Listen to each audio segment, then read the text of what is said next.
ఒకే రోజు 7 కేసులు పెట్టారు నా పైన. ఒక్కరోజే అంటే 8 సంవత్సరాల్లో 88 కేసులు. ఫస్ట్ డే నాకు తాకిన జట్కానే ఒక్కరోజే 7 కేసులు, 7 పోలీస్ స్టేషన్లు తిప్పారు నన్ను.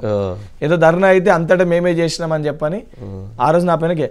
దాని తర్వాత క్రమక్రమాన కేసులు పెరుగుతూ ఉండే, ప్రొటెస్ట్లు కూడా. ఇక మనిషిని సప్రెస్ చేసే ప్రయత్నం చేసినప్పుడు రివోల్ట్ అవుతాం, పోరాటం చేస్తాం. ఏమి చేయకపోయినా కేసులు పెట్టు స్టార్ట్ చేశారు.